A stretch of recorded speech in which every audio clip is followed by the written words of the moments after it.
Good morning. I'm Mike, and today I'm going to review the chapter 5 of the book Crucial Influence: Leadership Skills to Create Lasting Behavior Change by Grenny, Patterson, Maxfield, McMillan, and Switzler. Chapter 5 is entitled Provide Encouragement, and it goes over the third source of motivation for behavior change, which is social motivation. There's a persuasive power within organizations. It comes from peer influence, it comes from those people who are highly regarded within the organization, and it also comes from the leader and the way they behave. Do they set the example? I would highly encourage you to check this book out and see if there are any methods or anything that comes to mind which you can apply in your organization. Speaking about the power of social influence, the authors note that there's a need for affirmation, for association, a sense of belonging within the group. And great leaders know that people need to feel praised, that they need to be accepted or acknowledged, and also if there's any behaviors which are not acceptable, that they're socially sanctioned for that.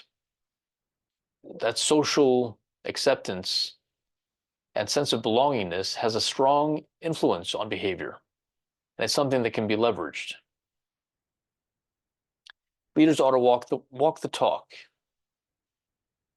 Peers ought to hold each other accountable, and we ought to also be aware of those individuals within the organization who are highly respected and who are influential, who also have a way of impacting behavior change within your organization.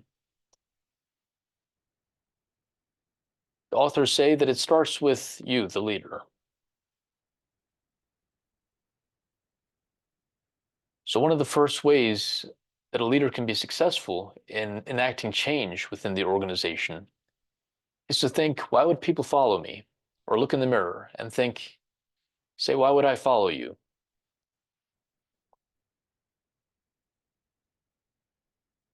Instead of following the status quo, it takes a lot of effort for people physically, emotionally, energetically to do something different and not just abide by what's normally done, but what's going to motivate them to change and do something differently. One of the first things they look at is the leader. Do you walk the talk? How is it that you can set the example? The authors mention that sacrifice is an accelerant in powerful influence on change. And they mention that when people look and see, first of all, they might hear in meetings or in memos that this is the change that you want to enact. But they're not going to really buy into that unless they see evidence that you've demonstrated. When a leader demonstrates sacrifices, that's when they more readily believe that you're following through with what you're saying. Some of the ways that a leader can demonstrate sacrifice is with their time, money, ego, and other priorities. And this is how you demonstrate values. Sacrificing time. Anyone who sacrifices time or also money, this demonstrates what's important, what your values are. You might take time to spend with employees or managers and really develop that relationship, showing that you're dedicated to this change in the organization. And you're also recognizing the powerful impact of influence that managers have on their teams. Sacrificing money, ego, perhaps apologizing. A mistake is not the end of the world. You don't want to always look like you're not doing anything wrong. So if you make a mistake, it's okay to apologize. And that will also develop some rapport and trust with followers. other priorities. The authors mention listening to others in order to gain more credibility. So one of the first ways of developing support socially in your behavior change initiatives are to demonstrate that you care and you're willing to put yourself on the line. You're not just speaking the words, but you're demonstrating sacrifices. Next, the authors mention engaging opinion leaders. And this is an interesting topic that I wouldn't have thought of before. Of course, we have people in formal management positions, but what about those opinion leaders? Those people who have both formal or informal social influence.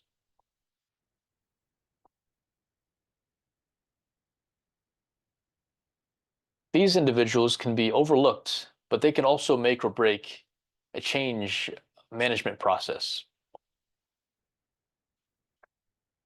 The authors mention about the difference between early adopters, innovators, and how those impact change in the long run. Innovators may be the first people who see, okay, this is a different way of doing things. I'm going to try something different. And yet the status quo or the norm, people who do things regularly are not going to follow suit of the innovators necessarily. There may be a good percentage of them who are actually doing things differently, but they're different. And so that's not enough. What does it take to actually get most of the people in the organization on board? And that's where the opinion leaders, also known as early adopters, these individuals have more influence in the organization. They're more well respected, they're better connected. And although the innovators have started doing things differently, it's not until the opinion leaders, the more influential individuals, accept these processes or these different methods that everybody starts coming on board. So until the opinion leaders express buy-in and demonstrate that they're behind the change, most people won't come on board.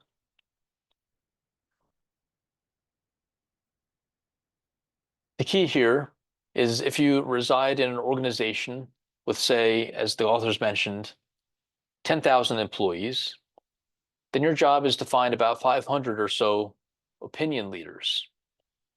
And I'll leave the rest of this method for you to read on your own. How do we identify those one or two people within each team who are influential? What we can do is we can listen to them. We can, respect their ideas, involve them in the process. They're dedicated. They're going to be watching what we do as leaders. They're going to be seeing and maybe even judging or approving of what you do as a leader, what kind of changes.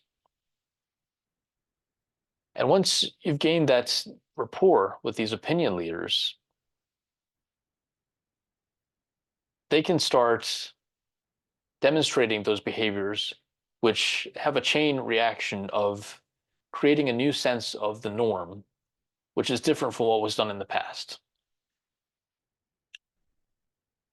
We make what was previously not discussable, we can talk about it now, and there's more accountability within the organization after opinion leaders or those influential people are able to influence more change.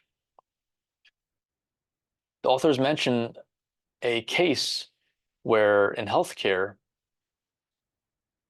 a lot more medical errors were committed because of maybe surgical, during surgery, there was an error, and nurses and other healthcare providers would not say anything because they weren't sure, okay, they were reading maybe some different signals on the, on the feedback mechanisms, saying something was a little off with the surgery, but they wouldn't speak up. So making it a norm to speak up within those operations actually reduce medical errors and saved many more lives.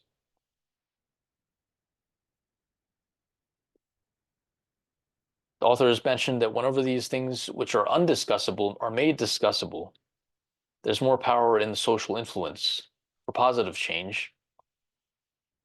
And next, we come to accountability, pure accountability. New ideas don't take effect until a majority of people are willing to stand up and defend the new changes, whether that's acting with more integrity, whether that's a new way of interacting with customers, or whether it's a new way of doing work within a team. So what was the social norm in the past? If it wasn't giving good results, if it was, violating certain ethical guidelines, not until there's more accountability are those behaviors going to be changed. In summary, the authors mention that it starts with you, the leader, setting the example. That we need to engage formal and opinion leaders, both those in management and those who have pure influence. And finally, to increase accountability within the organization.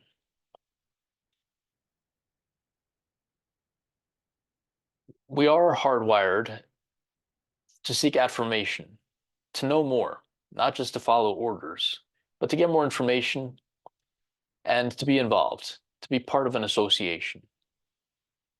When people feel acknowledged, they can feel supported socially, then that behavior change is more readily enacted.